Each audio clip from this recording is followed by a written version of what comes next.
ओम नारायणः परो व्यक्तात् ओम नारायणो परो व्यक्तात् अण्डमव्यक्तसम्भवम् अण्डमव्यक्तसम्भवम् अण्डस्यान्तस्तिमे लोकाः अण्डस्यान्तस्ति मे लोकाः सप्तद्वीपा च मेदिनी सप्तद्वीपासमेदिनी மூன்றாவது அத்தியாயத்தில் 5 ஸ்லோகங்கள் பார்த்திருக்கிறோம். 5வது ஸ்லோகம் படிக்கலாம். 3ல் 5. நகி கஷ்டித் க்ஷணமபி ஜாது திஷ்டத்ய கர்ம கிருத் காரியதே ஹ்யவசः கர்ம சர்வ பிரகிருதி ஜெய்குணைः.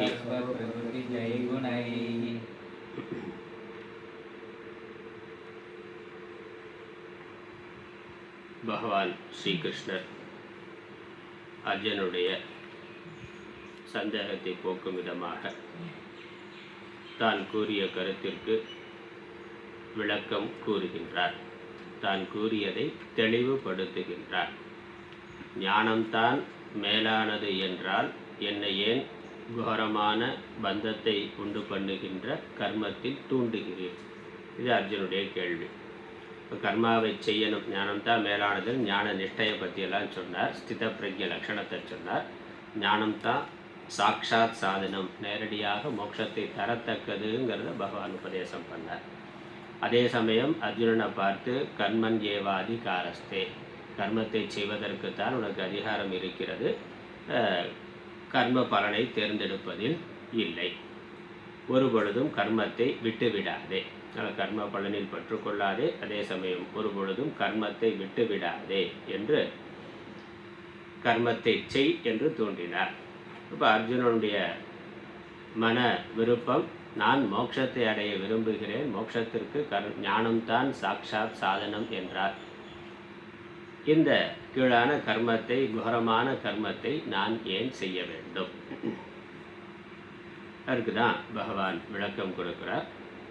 கர்மத்தை செய்யாமல் ஒருவராலும் ஒரு பொழுதும் இருக்க முடியாது. கர்மத்தை செய்யாமல் யாராலும் இருக்க முடியாது. ஆகவே கர்மம் செய்யப்பட வேண்டியது. அதே சமயம் எந்த மனநிலையோடு, எந்த பக்குவத்தோடு இருந்து செய்தால் கர்மமானது பந்தத்தை உண்டு பண்ணாது என்பதையும் விளக்குகின்றார். அப்புறம் கர்ம தியாகம், கர்ம சந்நியாசம் என்பது இருக்கின்றது. அதுவும் சாஸ்திரங்களில் சொல்லப்பட்டிருக்கு. பகவானும் அதை சொல்கிறார். கர்ம சந்நியாசம் யாருக்கு என்பது, யார் ஞானத்தை அடைந்திருக்கிறார்களோ அல்லது ஞானத்தை அடைவதற்கான தகுதி பக்குவம் உடையவர்களாக இருக்கிறார்களோ அவர்கள் கர்மத்தை சந்நியாசம் செய்யலாம். அதில் ஞான சகித சந்நியாசம் அல்லது ஞான யோக்கியதா சகித சந்நியாசம், அது சாஸ்திரத்தினால் ஏற்றுக்கொள்ளப்பட்டு இருக்கின்றது. அதனால் சந்நியாசத்தினுடைய நோக்கம் 2 தான். ஒன்று, ஞானம் பெற்ற பிறகு ஸ்ரவணம், இல்லறத்திலிருந்து ஸ்ரவணம் பண்ணியிருக்கிறார், தெளிவான ஞானம் இருக்குது. ஆனால் அந்த ஞானத்தில் நிஷ்டை இருப்பதற்கு, நிஷ்டை அபியாசம் பண்ணுறதுக்காக, நிதித்தியாசனம் பண்ணுறதுக்கு இல்லறத்திலிருந்து நேரம் போதவில்லை, பண்ண முடியலைன்னா, பண்ண முடியலைன்னா அப்பொழுது சந்நியாசம் வாய்ப்பு இருந்தால், அதற்கான சூழ்நிலை இருந்து, பிராரப்தம், அதுக்குன்னு ஒரு விதி இருக்கணுமே, அது இருந்து, ஜாதகத்தில் விதி இருந்து, அவருக்கும் தீவிரமான அந்த முமுட்சுத்துவம் இருந்தாக்க அவர் சந்நியாசத்தை எடுத்துக்கொள்ளலாம். அல்லது இது ஞானத்திற்கு பிறகு, ஞான சகித சந்நியாசம். அல்லது ஞானத்தை பெற வேண்டும் என்பதில் தீவிரமான விருப்பமானது இருக்கின்றது. அந்த ஞானத்தை பெறுவதற்காக சிரவணம் பண்ணுறதே இல்லறத்திலிருந்து முடியலைன்னா அப்போ என்னென்னா சந்நியாசம் போய் சிரவணம் பண்ணலாம். அதுக்கும் அதற்கான சூழ்நிலை வாய்ப்பு இருந்தாக அந்த ஞான யோக்கியத்தோடு கூடியிருப்பவன், அதனால் சந்நியாசம் போய் என்ன பண்ண போகிறோங்கிறது அவனுக்கு தெளிவாக இருக்கணும். சந்நியாசம் போனால் எதுக்காக சந்நியாசம் போகிறேன்னா, நான் குருவானிக ஆசிரமத்தில் இருந்து வேதாந்த சாஸ்திரம் ஒரு 3 வருஷம் கோர்ஸ் அட்டன் பண்ண போகிறேன், நான் வேதநெறி பயிற்சி படிக்க போகிறேன், இல்லை எத்தனை காலம் குரு சொல்கிறாரோ அவர் கூட இருந்து நான் வேதாந்தம் படிக்க போகிறேன், அதற்காக சந்நியாசம் அப்படிங்கிற தெளிவு இருந்தால் சந்நியாசத்திற்கு செல்லலாம். இந்த 2ம் இல்லாமல் சந்நியாசம் போனால் அது கேவல சந்நியாசமாக இருக்கும், கேவலமான சந்நியாசமாக இருக்கும். அதனால் கேவல சந்நியாசங்கிறத சொல்கிறார். கேவல சந்நியாசம்னா ஞானமோ ஞான யோக்கியத்தையோ இல்லாமல் வெறுமனே கர்மாவை துரத்தல். அது ஆபத்தானது, அவனுக்கும் ஆபத்து, சமூகத்துக்கும் ஆபத்து, நாட்டுக்கும் ஆபத்து. அதனால் அது கூடாதுன்னு அதை நிந்தை செய்கின்றார். அந்த சந்நியாசமானது கர்ம யோகத்தை விட கீழானது, அது நிந்திக்கத்தக்கது, அது மித்யாச்சாரம். அதான் அடுத்த 6வது ஸ்லோகத்தில் சொல்ல போகிறேன். இங்கே கர்மா செய்யாமல் ஒருவராலும் இருக்க முடியாது. ஒருவராலும்ங்கிறதுல கவனிக்க வேண்டியது அஞ்ஞானியாகிய ஒருவராலும். ஞானியினால் முடியும், ஞானியினால் கர்மா பண்ணாமல் இருக்க முடியும். அதை பின்னாடி பகவானே சொல்ல போகிறார். ஞானிகளை பற்றி சொல்கிற பொழுது பகவானே குணாதீத லட்சணம்னு சொல்கிற பொழுது ஞானிகள் கர்மா இல்லாமல் இருக்கிறார்கள், இருக்க முடியும், இருப்பார்கள்ங்கிறத குணைகி யோன விசால்யதே, குணங்களால் யார் அசைக்கப்படுவது இல்லை, குணாதீதன் அப்படி இருக்கிறார். அப்போ இந்த கர்மாவை தூண்டுறது பிரகிருதி ஜெய்கி குணைகி, பிரகிருத்தியிலிருந்து மாயையிலிருந்து தோன்றிய முக்குணங்கள் கர்மாவை செய்ய ஜீவனை தூண்டுகின்றன.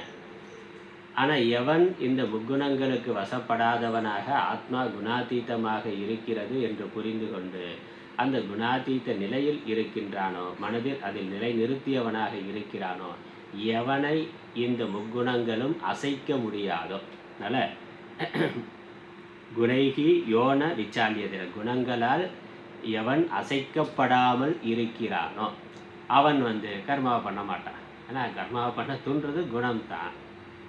அதனால் அவன் இங்கே சொல்லப்படலை. அவனால் கர்மா பண்ணாமல் அதே சமயம் நிறைவான மனநிலையோடு அவன் இருக்க முடியும். ஜீவன் முக்தனா அவனால் இருக்க முடியும். எந்த எதிர்பார்ப்பும் இல்லாமல் ஆசையும் இல்லாமல் சுகமாக அவனால் இருக்க முடியும். அதை தவிர மற்றவர்கள், அதனால் அக்ஞக இது வாக்கிய சேஷக, இது பாஷ்யம் ஆச்சாரியர் சொல்கிறார். இல்லை ஒருவராலும் கஷ்டித்து க்ஷணமப்பி அல்ல, கஷ்டித்துனா ஒருவராலும். இப்போ ஒருவராலும் என்பதில் அஜ்ஞானியான ஒருவனாலும், அஜ்ஞானியாக இருக்கிறவன் ஆத்ம ஞானம் இல்லாதவனால சரீரமே நான் என்று நினைத்து கொண்டு சரீரத்தினுடைய சுகம் தன்னுடையதுன்னு எவன் நினைத்து கொண்டு இருக்கிறானோ அவனால் கர்மாவை பண்ணாமல் இருக்க முடியாது. ஏன்னா சுகத்தை தேடுதல், சுகத்தை விரும்புதல்ங்கிறது இயல்பான ஒன்று. அதனால் அவன் நேரடியாக கர்மாவை பண்ணலைன்னா வேறு யார் மூலமாவது கர்மாவை பண்ணுவான்.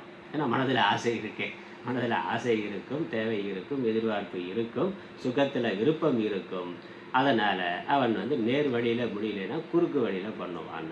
அதனால் அதை தான் நிந்திக்கத்தக்கது, அதை விட கர்ம யோகமானது மேலானதுன்னு சொல்கிறார். அதனால் இந்த 5வது ஸ்லோகத்தினுடைய அர்த்தம் பார்த்தாச்சு. ஒருவனாலும் அஞ்ஞானியான ஒருவனால் ஒருபொழுதும் கர்மாவை செய்யாமல் இருக்க முடியாது. ஏனெனில் இந்த கர்மாவை செய்ய தூண்டுவது அவசகங்கிற, அவன் தன்னுடைய வசத்தில் இல்லாமல், தன்னுடைய கட்டுப்பாட்டில் இல்லாமல் இருக்கிறான். அப்புறம் யாரோட கட்டுப்பாட்டில் இருக்கிறான்? பிரகிருத்தியினுடைய முக்குணங்களினுடைய கட்டுப்பாட்டில் அஞ்ஞானியானவன் இருக்கிறான். அந்த முக்குணங்கள் அவனை சும்மா இருக்க விடாது. அதனால் அப்போ கர்மாவை பண்ணணுங்கிறது வருது. அதே சமயம் கர்மாவை பண்ணால் பந்தத்தில் மாட்டிக்கொள்வோமே அப்படிங்கிற பயம் இருக்குது. அப்போ என்ன செய்யறது? அதற்கு தான் பகவான் கர்ம யோகத்தை சொல்லுகின்றார். அதற்கு முன்னாடி இந்த மனதில் ஆசை வைத்து கொண்டு ஆத்ம ஞானம் இல்லாமல் அதனால் மனசில் ராகத்வேஷம், கர்த்திருத்துவம், போக்திருத்துவம், அகங்காரம், மமக்காரம் இதெல்லாம் இருக்கிறவன் புறத்தில் வெறுமனே சன்னியாசி வேஷத்தில் இருந்தால் கர்மாவை செய்யாமல் இல்லறத்துலேயே வீட்லேயே அப்படி இருக்கிறான்னு உண்டு. இப்போ அப்படித்தான் நிறைய பேர் இருக்கான்.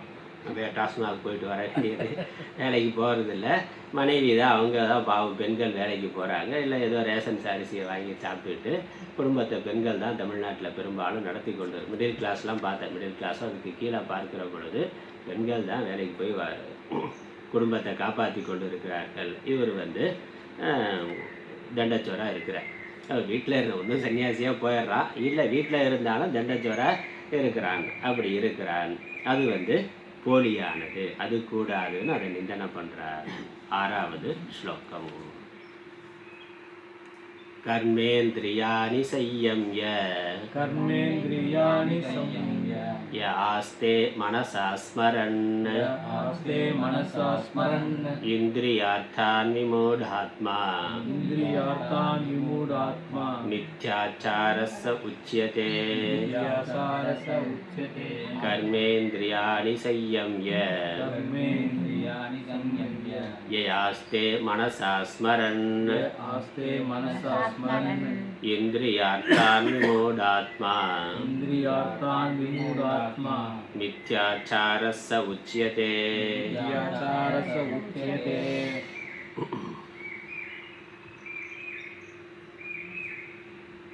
இதனுடைய பதார்த்தம் 6வது ஸ்லோகம். கர்மேந்திரியாணி சம்யம்ய. சம்யம்யங்கிறத சா இம்மு யா இருக்கு, அதை யா வர்றதுனால இம்ம ஈயா படிக்கலாம். இப்போ சையம்ய என்றும் படிக்கலாம். சம்யம்யன்னு படிக்கலாம், சையம்யன்னு படிக்கலாம். கர்மேந்திரியாணி சம்யம்ய. சம்யம்யனா யமம்ங்கிறத நன்றாக அடக்கி நன்றாக கட்டுப்படுத்தி, யமம் நியமம் சொல்கிறோமே அந்த யமம். யமம்னா யமயதி அடக்கிறதல் கட்டுப்படுத்துதல். எதை? கர்ம இந்திரியாணி. கர்ம இந்திரியங்களை கை கால் வாக்கு முதலான கர்ம இந்திரியங்களை அடக்கி. கர்மேந்திரியங்களை அடக்கினாக்கா கர்மாவை செய்யாமல் இருந்துன்னு அர்த்தம்.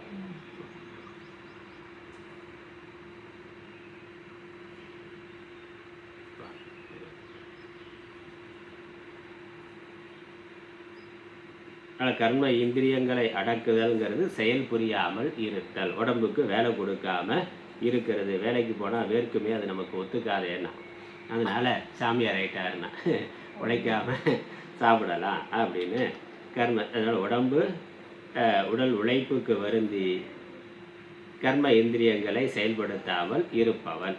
அதே சமயம் யக மனசா ஸ்மரன், மனதில் ஆசைகள்லாம் இருக்குது. அதனால் இவர் ஆசையெல்லாம் விட்டுட்டாருன்னா அது வேறு.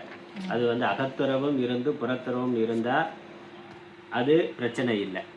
ஆனால் புறத்துறவு மட்டும் இருந்து அகத்துறவு இல்லை என்றால் அதுதான் ஆபத்து. அதனால் மனதில் நினைத்து கொண்டு, மனசா ஸ்மரன்னா மனதில் ஆசைகள் இருக்குது, இதை பார்க்கணும், அதை கேட்கணும், இவ்வளோ சாப்பிடணும் அப்படின்னு சொல்லி எல்லா விதமான போக விருப்பங்களில் ஆசையானது இருக்கின்றது, காமம் இருக்கின்றது. ஆனால் புறத்தில் ஏதோ காரணத்தினால சந்நியாசியாக வந்துவிட்டார் என்றால் விமூடாத்மான, அவன் விமூடாத்மா. அதனால் இந்திரிய அர்த்தான் ஸ்மரன் ஆஸ்தே. இந்திரிய விஷயங்களை யார் எப்பொழுதும் மனதிலேயே நினைத்து கொண்டு இருக்கிறானோ, துறவியாக வந்த பிறகும் ஏதோ ஒரு காரணத்தினால, ஒரு நெருக்கடியினால இல்லை துக்கத்தினாலேயோ சன்னியாசியாக வந்துடலாம். வந்ததுக்கப்புறம் சன்னியாச ஆசிரமத்துக்கு வந்துட்டா சன்னியாச தர்மம் இதுதான் அப்படின்னு அதை புரிந்து கொண்டு மனதில் இருக்க ஆசைகளை நீக்கிவிட வேண்டும். இந்த அறக்குறையாக இருக்கலாம், வாசனையினால் அறக்குறையாக இருக்கலாம். ஞான நிஷ்டை வர்ற வரைக்கும் அந்த வாசனைகள் இருக்கத்தான் செய்யும், ஆசைகள் இருக்கத்தான் செய்யும். ஆனால் அதற்கு முக்கியத்துவம் கொடுக்காம அதை விருத்தி பண்ணாமல் இருக்கணும். வாசனையினால் எண்ணங்கள் ஆசைகள் வரலாம், சின்ன சின்ன விஷயங்கள் வரலாம். அதை கட்டுப்படுத்தி கொள்ள வேண்டும், அடக்கி கொள்ள வேண்டும். ஞானத்தினால விவேகத்தினால நீக்கி கொள்ள வேண்டும். அதனால்தான் ஜென்ம மிருத்தி ஜராவியாதி துக்க தோஷ அனுதர்சனம்னு சொல்லப்பட்டிருக்கு. அப்போ இந்த விஷயங்களில் பிறப்பு, முதுமை, மரணம், இப்படி துக்கத்தை தரக்கூடிய விஷயங்கள், அதில் இருக்கக்கூடிய குறைபாடுகளை சிந்தனை செய்ய வேண்டும். அதை தொடர்ந்து சிந்தனை பண்ணுறதுனால வைராக்கியத்தை வளர்த்து கொள்ள வேண்டும். சன்னியாசியாக வந்தாச்சு, இந்த விஷயங்கள்லாம் இருக்குது, ஆனால் விஷயங்களை குறித்த ஆசை இருக்குன்னா அந்த ஆசைப்பட்ட விஷயங்களை அடையிறதுனால என்னெல்லாம் துன்பங்கள் வரும் அப்படிங்கிறத சிந்தனை பண்ணி அதனால் அந்த மனசில் இருந்தும் அந்த ஆசைகளை ஒருவன் நீக்க வேண்டும். அங்கே தான் யமம் நியமம்ங்கிறதெல்லாம் சொல்கிறோம். யமம் நியமங்கள்லாம் அவன் தொடர்ந்து அபியாசம் பண்ணணும். ஆனால் அப்படி செய்யாமல், அதான் விஷயம், அப்படி செய்யாமல் அதை மனதிலேயே வைத்து கொண்டிருந்தால், மனதில் அதை விருத்தி அடைய விட்டால் அது மித்யாச்சாரம். அதனால் அது விமூடாத்மாங்கிற, அவன் மூட விவேகம் இல்லாத மனத்தை உடையவன். ஆத்மாங்கிறதுக்கு நல்ல மனசுன்னு பேர், மனதுன் என்ற அர்த்தம். விமூடானா விவேக சூன்யமான மனதை உடையவன், விவேகம் இல்லாத மனதை உடையவன், விவேகத்தினால் கட்டுப்படுத்த முடியாத மனதை உடையவன். இந்த காமக்ரோதாதிகள் வர்றது இயல்பு. அது நம்முடைய கையில் இல்லை. அது முன்னாடியே சொல்லிட்டார், பிரகிருதி ஜெய்கி குணைகின, பிரகிருத்தியிலிருந்து தோன்றுகின்ற குணங்கள். அதனால் காமக்குற சத்துவம் ரஜஸ் தமஸ்குரத்துக்கு தகுந்த மாதிரி மனதில் எண்ணங்கள் வரத்தான் செய்யும். அதில் ஒன்றும் தோஷம் இல்லை. அது நம்ம சம்ஸ்காரத்தினால மாற்ற முடியும். நம்ம அபியாச பயிற்சியினால் அவைகளை கட்டுப்படுத்த முடியும். விவேகத்தினால வைராக்கியத்தை ஏற்படுத்தி கொண்டு அவைகளை நீக்க முடியும், நீக்க வேண்டும். அப்படி நீக்கவில்லை என்றால் மித்யாச்சாரம். அதுக்கு பேர் மித்யாச்சாரம்னு. பொய் ஒழுக்கம். பொய் ஒழுக்கம்னா புறத்தில் சந்நியாச வேஷத்தில் இருக்கிறார். அப்போ சன்னியாசி நான் அனைத்தையும் திறந்து விட்டேன், அனைத்தையும் விட்டு விட்டேன் என்று சந்நியாச தர்மத்தில் இருப்பதாக காட்டிக்கொண்டு ஜடை வளர்த்து கொள்வது அல்லது மொட்டை அடித்து கொள்வது, பட்டை போட்டுக்கிறது, காவி போட்டுக்கிறது, ருத்ராட்சம்லாம் போட்டிருக்கிறார். எல்லாம் இருக்குது. அந்த அடையாளம் இருக்கு. சன்னியாசத்துக்குரிய எல்லா அடையாளங்களும் இருக்குது. உண்மையான சன்னியாசத்தை விட இன்னும் பில்டப் பண்ணி வச்சுருக்காரு. அப்படி நிறைய பேரை பார்க்குறோம். எல்லாம் ஏகப்பட்ட ருத்ராட்ச மாலை, என்னெல்லாம் மாலை இருக்கோ எல்லா மாலையும் கழுத்தில் இருக்கும். உடம்பு முழுக்க பட்டையை பூசி இருப்பார். அதெல்லாம் எல்லாம் பில்டப்லாம் பயங்கரமாக. அவரை பார்த்தா தான் உண்மையான சன்னியாசி மாதிரி தெரியும். பெரிய சன்னியாசி மாதிரி பார்த்தா தெரியும். ஆனால் உள்ளே இருக்கிறதெல்லாம் கபடம். அதனால் முன்ன உள்ள ஆசாபாசங்கள், பொருள் ஆசை முதலான எல்லாம் இருக்குது. ஆசைங்கிறது காமம் மட்டுமல்ல, பொருள் ஆசை, மற்ற விஷய சுகங்கள், நல்ல வசதியாக இருக்கணும், சொகுசாக இருக்கணும்னு நினைக்கிறது, இல்லை விதவிதமாக சாப்பிடணும்னு நினைக்கிறது. எல்லா விதத்திலையும் மனதில் உலக போக விஷயங்களில் இச்சை இருந்து புறத்தில் வேஷம் இருந்தால் அது பொய் ஆச்சாரம், பொய்யான ஒழுக்கம். பொய் ஒழுக்கம். ஒழுக்கம் இருக்க மாதிரி காமிக்கிறது, உண்மையில் மனதில் இல்லை. அதில் உள்ளொன்று வைத்து புறம் ஒன்று பேசுதல். ஆனால் வெளியே காமிக்கிறது ஒன்று, இல்லை இருக்கிறது ஒன்று. அதுதான் திருக்குறளில் கூடா ஒழுக்கம்னு சொல்கிறார். கூடா ஒழுக்கம்னு துறவரவியலில் ஒரு அதிகாரம் இருக்குது. அதை நம்ம முன்னாடி பார்த்துருக்கிறோம். துறவரவியல் முழுக்கவே பாடம் எடுத்திருக்கிறோம். அதில் கூடா ஒழுக்கம் பார்த்துருக்கிறோம். அது கூடா ஒழுக்கம்னு தமிழில் சொல்லப்படுது. அது ஆச்சாரிய இங்கே பகவான் மித்யாச்சாரம்னு சொல்கிறார். மித்யாச்சாரம், மித்யானா பொய்ன்னு அர்த்தம். பொய் ஒழுக்கம்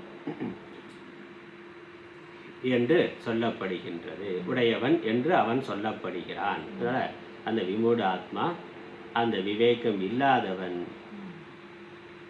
பொய் ஒழுக்கம் உடையவன் என்று சொல்லப்படுகின்றான். அப்போ மற்றவர்களால் நிந்திக்கப்படுகிறான். உண்மையான சாதுக்களால் இல்லை சாஸ்திரங்களால் அவன் நிந்திக்கப்படுகிறான். அவன் தான் போலி சாமியார்.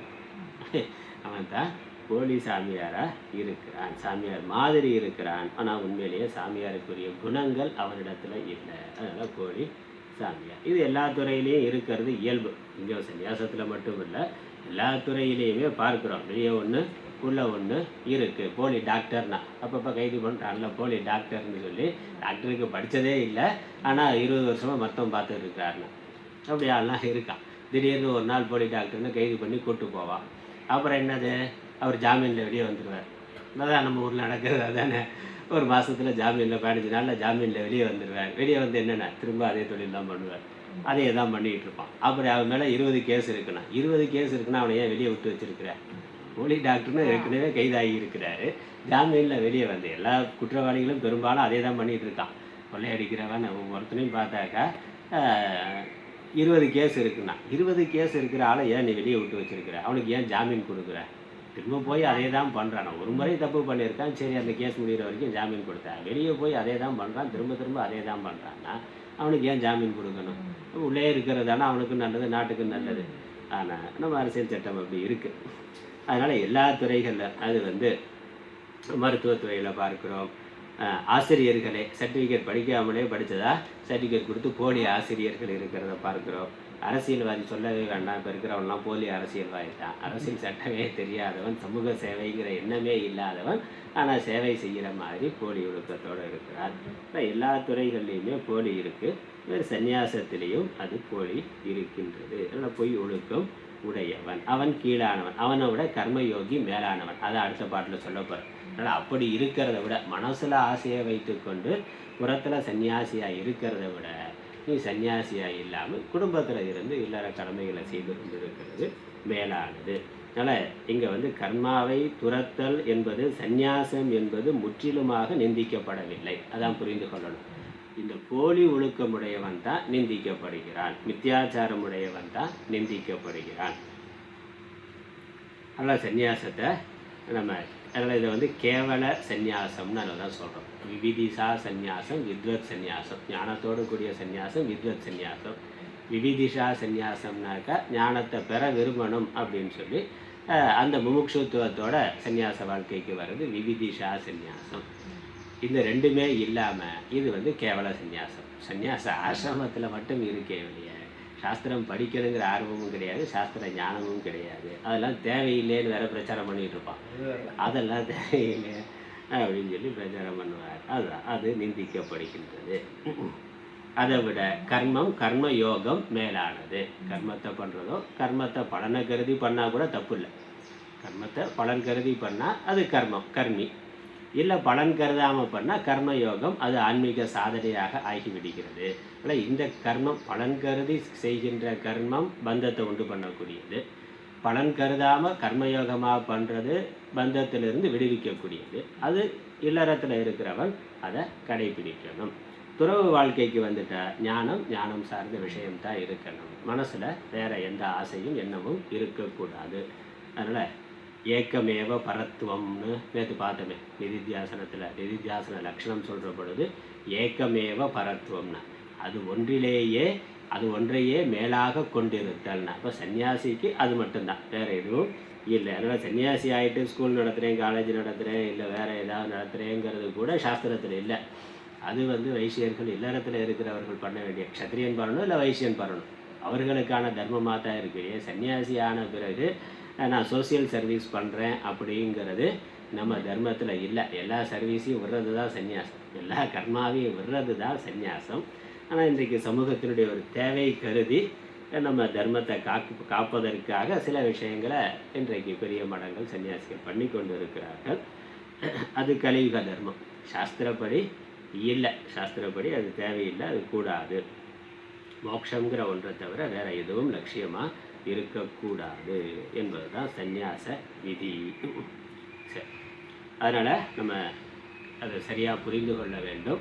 அதாவது மனதில் ஆசை இருக்குது, அந்த ஆசையை பூர்த்தி பண்ணுறதுக்காக புறத்தில் கர்மா பண்ணுறோம்.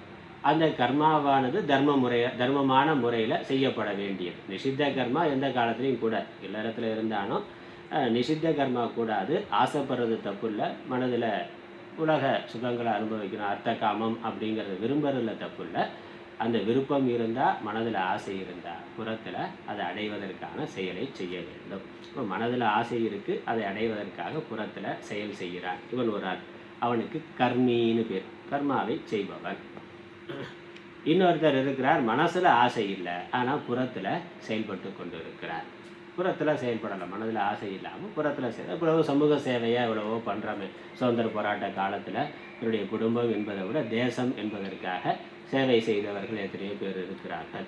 அப்போ அது என்னது, சொந்த விருப்பம் இல்லை, தன்னுடைய சொந்த குடும்பம் முதலானவைகளை கூட தியாகம் பண்ணிட்டு தேசத்துக்காக வாழ்க்கை உயிரையே தியாகம் செய்திருக்கிறார்கள். அப்போ அது அதுதான் கர்மயோகம். அது கர்மயோகம். மனசில் ஆசை இல்லை, புறத்தில் செயல் இருக்குது. முதல் கர்மி மனதில் ஆசை இருக்குது, புறத்தில் செயல் இருக்குது, கர்மி. கர்மயோகி மனதில் ஆசை இல்லை, புறத்தில் செயல் இருக்கின்றது, செயல் செய்து கொண்டு இருக்கிறார். இன்னொரு ஆள் என்னது, மனசில் ஆசை இருக்குது, புறத்தில் செயல்படலை, அதாவது அதுதான் கேவல சன்னியாசின்னு சொல்கிறார். ஞானம் இல்லாமல் சந்நியாசம் செய்திருக்கு, கர்மாவை சந்நியாசம் பண்ணிட்டா மனதில் ஆசை இருக்கிறவன், அது இங்கே நிந்திக்கப்படுது. அதற்கு மேலே சன்னியாசத்தில் பார்த்தா மனசுலேயும் ஆசை இல்லை, புறத்துலேயும் செயல் இல்லை, அது உயர்ந்த சன்னியாசம். மனசில் ஆசை இல்லைன்னா புறத்தில் செயல்படணுங்கிற அவசியம் இல்லையே, கட்டாயம் இல்லை. அதனால் மனதிலேயும் ஆசை இல்லை, புறத்துலேயும் அவர் செயல்படுவது இல்லைன்னா அது முழு சந்நியாச தர்மம். மனசில் ஆசை இருந்து புறத்தில் செயல்படாமல் இருந்தால் அது போலி சந்நியாசம். அதுதான் இங்கே மித்யாச்சாரம்னு சொல்கிறார், விமூடாத்மான்னு சொல்லுகின்றார்.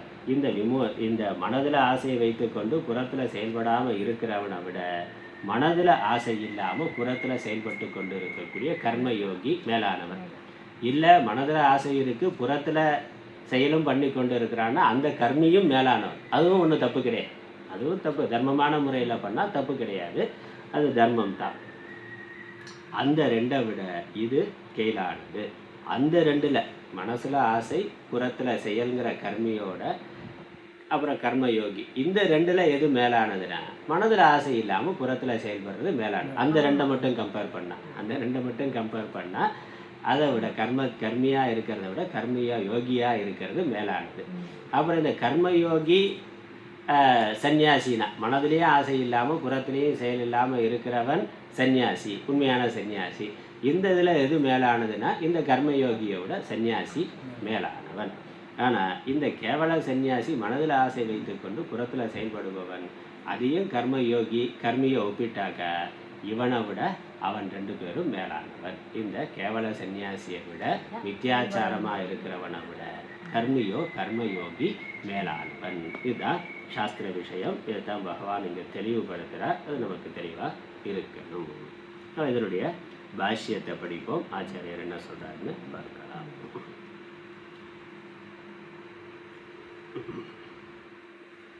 அந்த புக்கில் பாஷ்யம் இருக்குது. அது பாஷ்யத்தோட மொழியாக்கம் மட்டும் இருக்குது, சம்ஸ்கிருதம் இல்லை.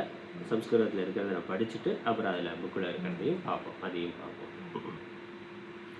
கர்மேந்திரியாணி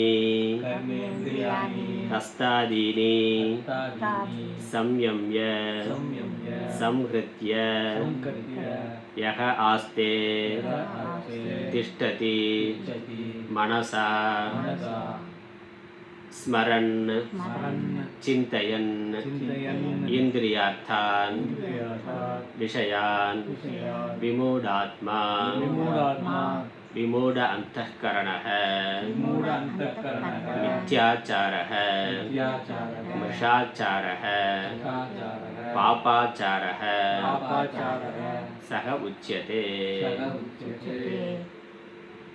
ஒரு பதத்துக்கு அர்த்தம் சொல்றார். கர்மேந்திரியாணி, கர்ம இந்திரியாணினாக்கா ஹஸ்தாதீனி, ஹஸ்தம் முதலானவை, கைகள் முதலானவை. கைகள் முதலான கர்ம இந்திரியங்கள், அதெல்லாம் கைகள், கால்கள், வாக்கு, அப்புறம் மலஜல வெளியேற்றக்கூடிய கருவிகள், எருவாய், கருவாய். இதுக்கு கர்ம இந்திரியம்னு பேர்.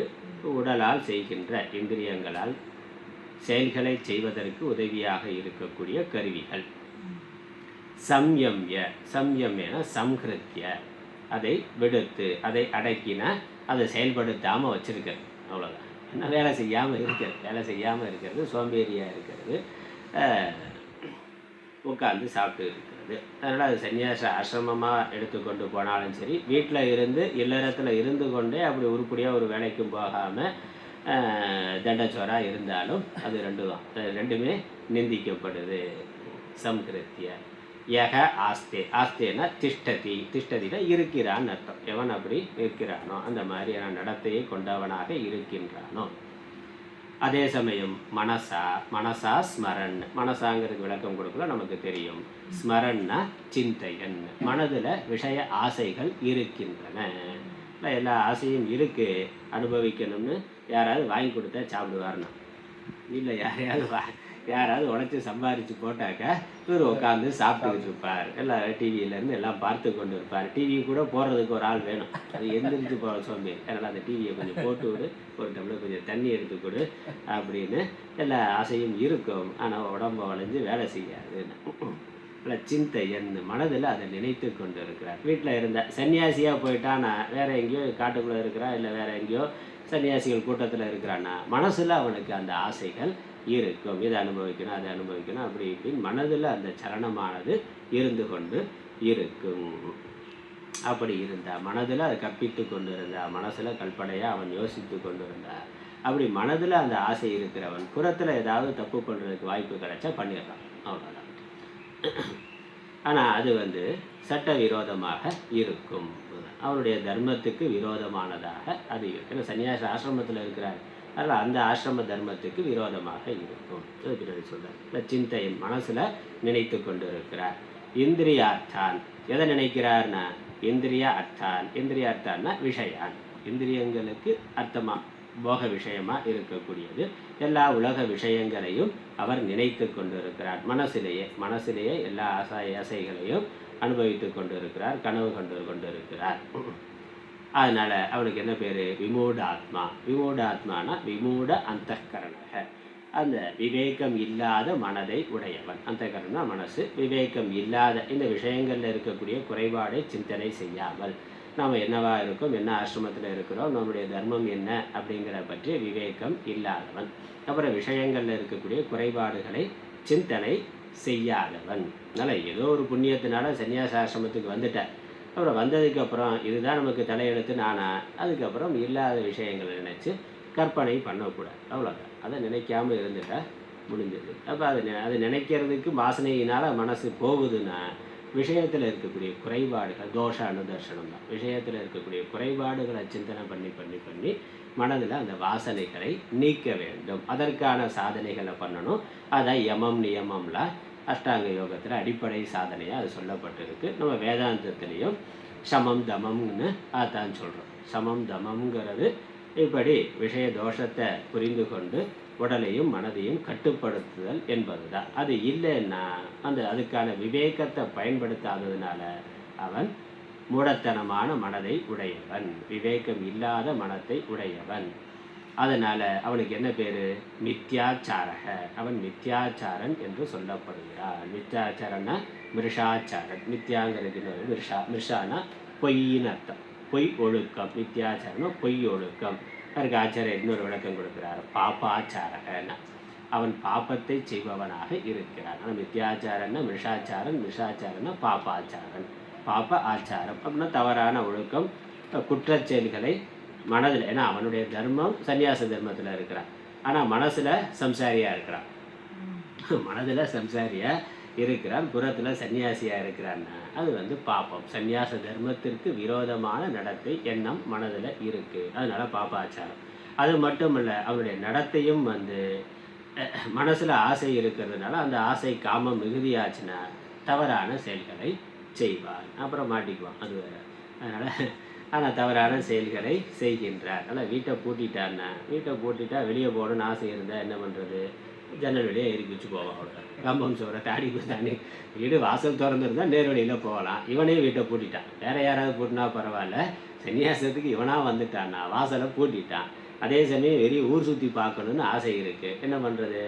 அப்போ காம்பவுண்ட் சோறு ஏறி குதிச்சு தான் போவான். அது நடக்கும். அதனால் இவன் காம்பவுண்ட் சோறு ஏறி குதிப்பான், அடுத்த வீட்டு காம்பவுண்ட் சோறு ஏறி குதிப்பான். அங்கே போய் இங்கேருந்து வெளியே போகிறதுக்கு இந்த குறுக்கு வழியை கடைப்பிடிப்பான். ஆனால் வெளிப்படையாக பண்ணால் தெரிஞ்சு போயிடும், சாமியாராக இருக்கிற ஆள் இப்படி பண்ணுறான் அப்படின்னு சொல்லி. இல்லறத்தில் இருக்கிறவன் பண்ணாக்கா இல்லறவாசி அப்படி தான் இருப்பான்னு நினைப்பாங்க. அது இல்லற தர்மத்தில் வந்துடுது. ஆனால் சன்னியாசி வேஷத்தில் இருக்கிற பொழுது வெளிப்படையாக செய்ய முடியாது. தன்னுடைய ஆசைகளை வெளிப்படையாக பூர்த்தி செய்து கொள்ள முடியாது. அப்போ குறுக்கு வழியை அவன் கடைபிடிக்கிறான். அதனால பாப்பாச்சாரமானது வந்து விடுகின்றது. அதான் அதனால் வஞ்சமனத்தான் படிற்றொழுக்கம் பூதங்கள் ஐந்தும் அகத்தே நகுங்கிற கூடா ஒழுக்கத்தில் முதல் குறள் அதான். வஞ்சமனத்தான்னு சொல்கிறார். இந்த வஞ்சமனம்னா விமூட ஆத்மாங்கிறது. வஞ்சமனம்னா மனசில் அந்த காமம் இருக்குது, காமம் முதலானவைகள் இருக்குது, வெளியே அதெல்லாம் இல்லைன்னு காமிச்சு கொடுக்கும். அதான் வஞ்சம். உள்ளே என்ன இருக்கோ அது வெளியே இருந்தால் அது நேர்மை. மனதில் இருக்கிறபடி வெளியே செயல்பட்டால் பேசுனாக்கா அது நேர்மை. மனதில் ஒன்றை வைத்து கொண்டு வெளியே ஒன்று பேசுறதுனாக்கா அதான் வஞ்சமனம். அதனால் அப்படி அவனாவது இருந்தான்னா, ஒரு சன்னியாசி ஆன பிறகு ஒருவன் அதையே தொடர்ந்து இருந்தான். ஆரம்ப நிலைகளில் இருக்கலாம், ஆரம்ப நிலைகளில் இருக்குது. ஆனால் அதில் அவன் நேர்மையாக அதை புரிந்து கொண்டு தனக்குத்தானே நேர்மையாக இருந்து நம்ம வாழ்க்கை முறைக்கு இது பொருந்தாது, இந்த மாதிரியான சிந்தனைகள், அது பணத்தாசையாக இருக்கலாம், இல்லை வேறு இந்திரிய கண்ணால் பார்க்கறது, காதால் கேட்கறது, இதெல்லாம் என்னெல்லாம் இருக்கோ அப்படி நம்மளுடைய வாழ்க்கை முறைக்கு இது பொருந்தாது அப்படின்னு அவன் புரிந்து கொண்டு நீக்கணும். அப்படி நீக்காமல் மனசில் அதை இருக்கிறதுக்கு இடம் கொடுத்தான்னா அதான் படிற்றொழுக்கம்ங்கிறார். பஞ்சமனத்தான் படிற்றொழுக்கம். பூதங்கள் ஐந்தும் அகத்தே. உடம்புல இருக்க பூதங்கள், அந்த இந்திரியங்கள், பூதங்களுக்கு அதிபதியாக இருக்க தேவதைகள் அதெல்லாம் பார்த்து கொண்டு இருக்கு. நீ ஏமாத்துறடான்னு அப்படின்னு சொல்லி தன்னஞ்சே தன்னை சுடுன்னு சொல்கிறார்ல. தன்னஞ்செறிவது பொய்யற்கானா. அதனால் வெளியே இருக்க ஆளுக்கு தெரியாமல் இருக்கலாம். ஆனால் அவரவர் மனசில் என்ன இருக்குங்கிறது அடுத்த ஆளுக்கு தெரியாமல் இருக்கலாம். ஆனால் நமக்கு நம்மளுடைய மனசாட்சிக்கு தெரியும். உள்ளே இருக்கக்கூடிய இந்திரியங்களுக்கான தேவதைகளுக்கு அது தெரியும். அதை ஏமாற்ற முடியாது. அதனால் பூதங்கள் ஐந்தும் அகத்தே நகுங்கிற. அது உள்ளே சிரிச்சுக்கிட்டு இருக்குமா, நீ ஏமாத்துற, ஊரை ஏமாற்றி கொண்டு இருக்கிற சாமியார் மாதிரி உனக்கான நீ மனசில் இருக்கக்கூடிய காமத்தினால நீ அனுபவிக்க வேண்டியதை உரிய காலத்தில் அனுபவிப்பாயின்னு அது உள்ளே பார்த்துக்கிட்டு இருக்கு. உள்ளே அதை பார்த்து சிரித்து கொண்டு இருக்குன்னு சொல்கிறார். அதனால் விமூட அந்த கரணக மித்யாச்சாரக பாபாச்சாரக சக உச்சியதே. அதனால் என்ன பண்ணணும்? அடுத்த பாட்டு, அடுத்த ஸ்லோகம். அதனால் இதோடைய தமிழாக்கம் பார்த்தா நம்ம சுந்தராஜ சர்மா புக்கில் இருக்கக்கூடிய தமிழாக்கம் 6வது பாட்டுக்கான தமிழாக்கம். அதுக்கான முகவுரை, ஆனால் அஞ்ஞானிகள் கர்மத்தை விடக்கூடாது என்பதுதான் கருத்து. இந்த ஸ்லோகங்களுடைய தலைப்பு. ஆத்மாவை அறியாதவன் தமக்கு விதிக்கப்பட்ட கர்மங்களை செய்யாது இருப்பது தவறு, சரி என்று கூறுகின்றார். அது சரியில்லை என்று பகவான் இந்த ஸ்லோகத்தை சொல்றார். அதனால் ஆத்மாவை அறியாதவன் இந்த மாதிரியான அஞ்ஞானியானவன் அவனுக்குன்னு விதிக்கப்பட்ட ஸ்வதர்மத்தை கடைபிடிக்காம இருக்கிறது, ஆச்சார அனுஷ்டானங்களை கடைபிடிக்காம இருக்கிறது சரியானது அல்ல. ஸ்லோகத்தோட பொழிப்புரை, எவன் கர்ம இந்திரியங்களை அடக்கி இந்திரிய விஷயங்களை மனத்தில் நினைத்து கொண்டு மனம் மயங்கி இருக்கின்றானோ அவன் ஆச்சார கள்ளன் எனப்படுகிறான்.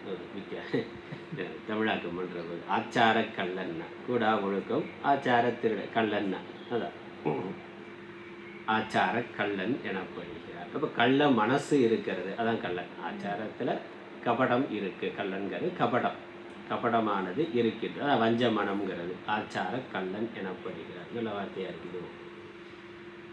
கை முதலிய பாஷ்யம், இது பாஷ்யத்தோட நேரடியான தமிழாக்கம். கை முதலிய கர்ம இந்திரியங்களை அடக்கி அப்படின்னா செயல்படாமல் இருந்துன்னு அர்த்தம். புறத்தில் எந்த வேலையும் செய்யாமல் இருந்து அல்லது எல்லா செயல்களையும் துறந்து விட்டு இந்திரிய விஷயங்களை மனதில் கருதி கொண்டு, ஆனால் அந்த போக விஷயங்களை மனதில் நினைத்து கொண்டு அகக்கரணம் மயங்கி நிற்பவன். விமூடம்ங்கிறது மயக்கத்தோடு கூடிய மனசு. அகக்கரணம் மயங்கி நிற்பவன் ஆச்சார கள்ளன், பொய் ஒழுக்கம் உடையான், கெட்ட நடத்தையுள்ளவன் எனப்படுகிறான். பாப்பாச்சாரம்ங்கிறது கெட்ட நடத்தை, என்ன தவறான ஒழுக்கம், தர்ம விரோதமான நடத்தை உள்ளவன், ஆனால் கெட்ட நடத்தை உள்ளவன். இன்னொரு விதமாக சொன்னால் பொய் ஒழுக்கம் உள்ளவன் என்று சொல்லப்படுகின்றார் என்று பெரியோர்களால் சாஸ்திரங்களால் சொல்லப்படுகிறான். அப்புறம் ஊருக்கு தெரிஞ்சா ஊர்லேயும் சொல்லுவான், போலிசாமியார்னு அவனும் சொல்லுவான். அதனால் ஊரே சொல்லும், அனைவரும் சொல்வார்கள், சாஸ்திரமும் சொல்லுது, பெரியவர்களும் அவ்வாறு சொல்லுவார்கள். அடுத்த ஸ்லோகம், 7வது ஸ்லோகம். யஸ்த்விந்திரியாணி மனசா நியம்யாரபதேர்ஜுன கர்மேந்திரியைः கர்மயோகம் அசக்தஸ்ஸ விசிஷ்யதே. யஸ்த்விந்திரியாணி மனசா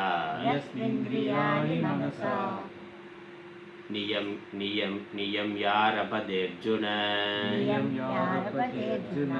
கர்மேந்திரியைः கர்மயோகம் அசக்தஸ்ஸ விசிஷ்யதே. யஸ்து இந்திரியாணி, யக து அது சேர்ந்து யஸ்துன்னு இருக்கு. யகன்னு ஒரு வார்த்தை, தூங்கிறது ஒரு வார்த்தை. யக து இந்திரியாணி மனசா நியம்ய கர்மேந்திரியைஹி கர்மயோகம் அசக்தக ஆரபத்தே. ஹே அர்ஜுன சக விசிஷ்யதே ஒரு வாக்கியம். யக தூனா தூங்கிறத முதல்ல போட்டு கொள்ளணும். தூனா மாறாக அப்படின்னு அர்த்தம். மாறாகன்னா முதல்ல சொன்ன ஆச்சார கள்ளனுக்கு மாறாக, மித்யாச்சாரம் உடையவனுக்கு மாறாக, மனதில் ஆசை வைத்து கொண்டு புறத்தில் செயல்படாமல் இருப்பவனுக்கு மாறாக. யக தூங்கிறதுக்கு புறகன் கொடுத்துறா. யக கர்ம இந்திரியாணி, யக இந்திரியாணி, அதான் முதல் வார்த்தை. எஸ்து இந்திரியாணிங்கிறதுல தூ யக இந்திரியாணி. தூனா மாறாக, முதல்ல சொன்னவனுக்கு மாறாக. யக இந்திரியாணி செய்யம்ய, இந்திரியங்களை மனசா நியம்ய, அத வார்த்தை. இந்திரியாணி மனசா நியம்ய, இந்திரியங்களை மனதினால் கட்டுப்படுத்தி. அப்போ இந்திரியங்கள்ங்கிறது இங்கே ஞான இந்திரியங்கள். ஞான இந்திரியங்கள் முதல்ல கர்மேந்திரியம் சொல்லப்பட்டது, அதை அடக்கியவன்.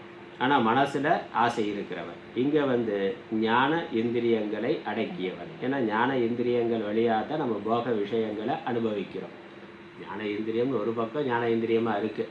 கண்ணு காது மூக்கு நாக்கு தோளுங்கிறது விஷயத்தை பற்றிய அறிவை கொடுப்பதாக ஒரு பக்கம் இருக்குது. இன்னொரு பக்கம் அதுதான் போக சாதனமாகவும் இருக்குது. கண்ணால் தான் விதவிதமான காட்சிகளை பார்க்குறோம். பொருளை பற்றிய அறிவு மட்டுமே கிடைக்குது. அந்த பொருளை பார்க்கிற பொழுது அதிலிருந்து சுகம்ங்கிறது நமக்கு வருது. அதனால் அது ஞான இந்திரியம்ங்கிறது சுக சாதனமாகவும் இருக்கின்றது.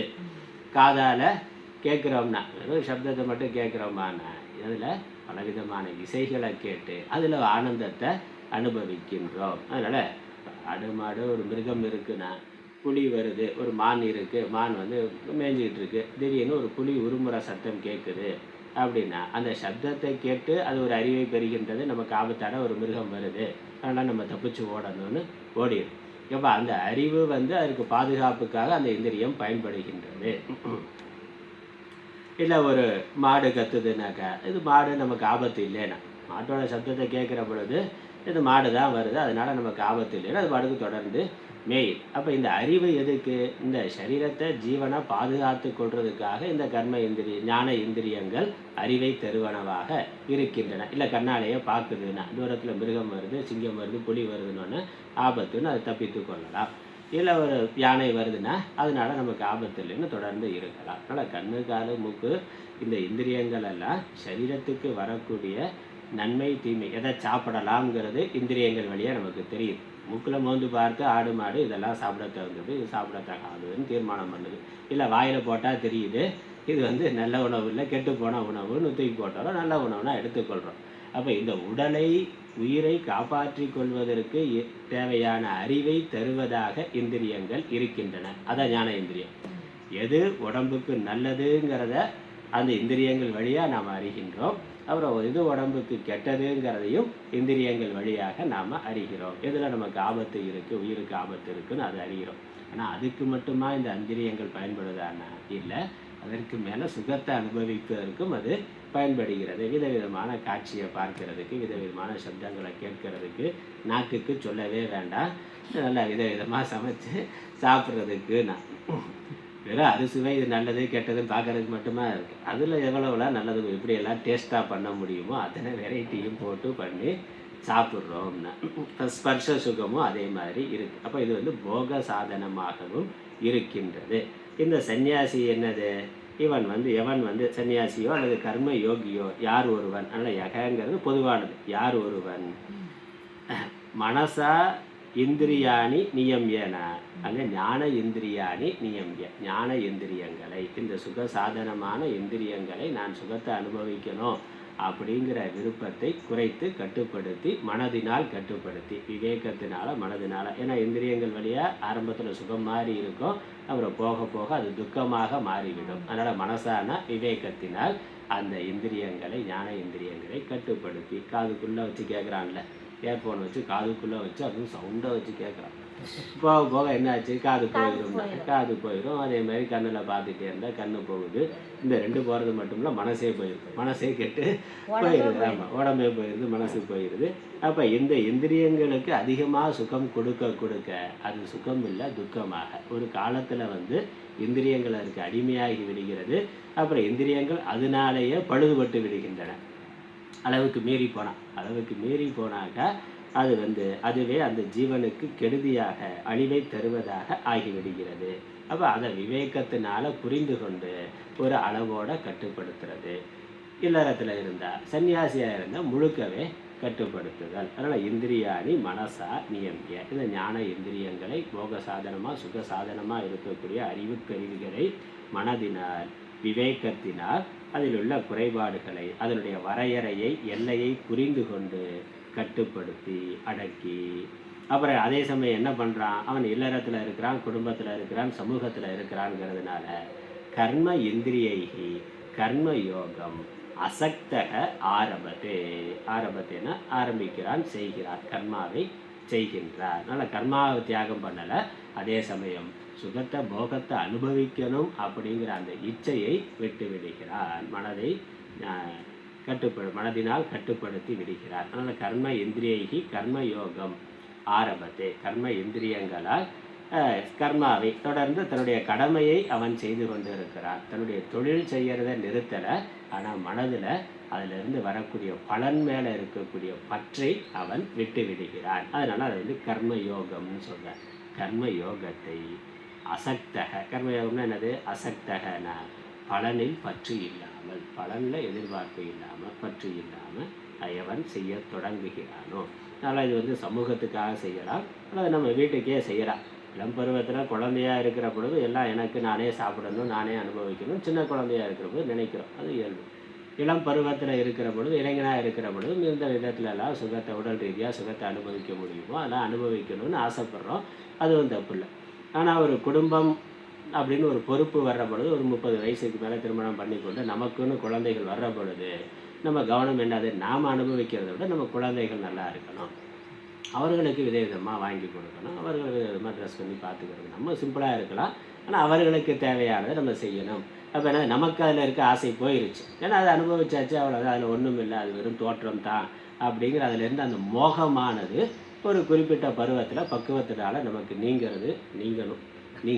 நீங்கினா நல்லதுண்ணா. அதனால் நீங்க வேண்டிய காலத்தில் அது நீங்கணும், பக்குவம் வரணும். 30-35 வயசுக்கு மேலே நமக்கு இல்லைனாலும் அந்த குழந்தைகளுக்காக அவங்க வயசில் எல்லாம் செய்யட்டும், அனுபவிக்கட்டும்னு அவங்களுக்கு தேவையானதெல்லாம் வாங்கி கொடுத்துட்டு, அவங்க ஐஸ்கிரீம் கேட்டால் அவங்களுக்கு வாங்கி கொடுத்துட்டு நம்ம வேடிக்கை பார்த்து இருக்கலாம், அவ்வளோ. அப்போ நமக்கு அதில் சாப்பிடணும் பெரிய இச்சை இல்லை. அவங்களுக்கு கம்பெனிக்காக வேணால் சாப்பிடலாமே வெளியே, நமக்கு அது சாப்பிட்டா தான் சுகங்கிறது இல்லை. ஆனால் அந்த குழந்தைக்கு வந்து அது ரொம்ப, அது ஒரு பெரிய இன்பமாக அதுவே அதுக்கு பேர் இன்பமாக இருக்கின்றது. அதை ஏன் தடுப்பானே? வாங்கி கொடுத்துட்டு நம்ம வேடிக்கையாக பார்க்குறோம்.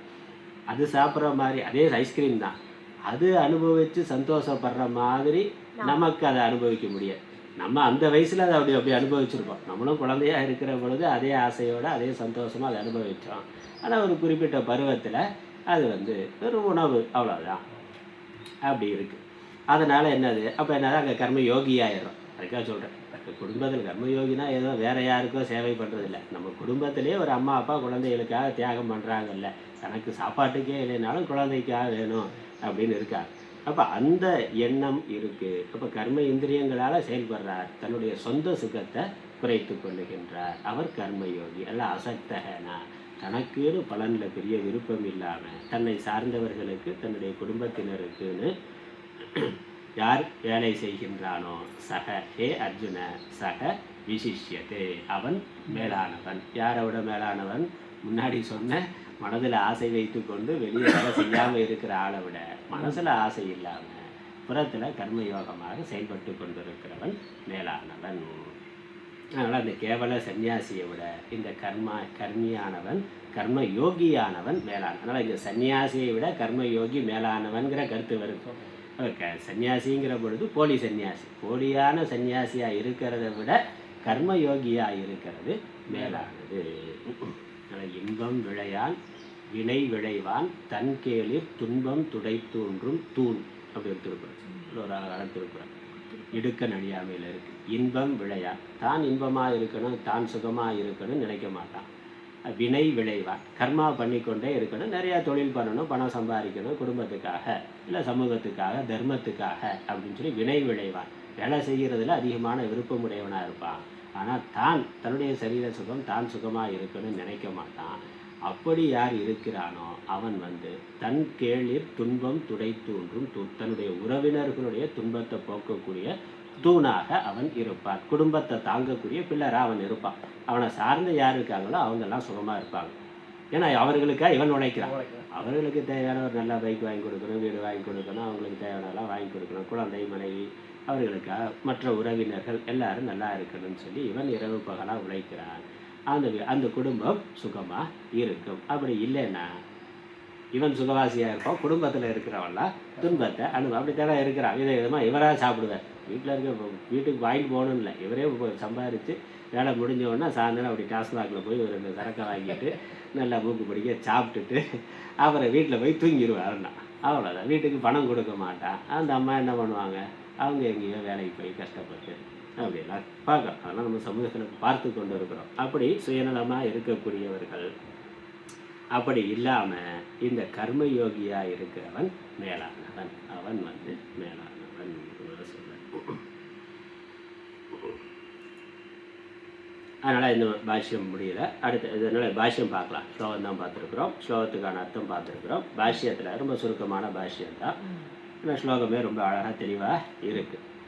பாஷ்யம் யஹ து புனஹ கர்மணி அதிகிருதஹ அஜ்ஞஹ புத்தீந்திரியாணி மனசா நியம்ய ஆரபதே அர்ஜுன கர்மேந்திரியைஹி வாக்பான் யாதிபிஹி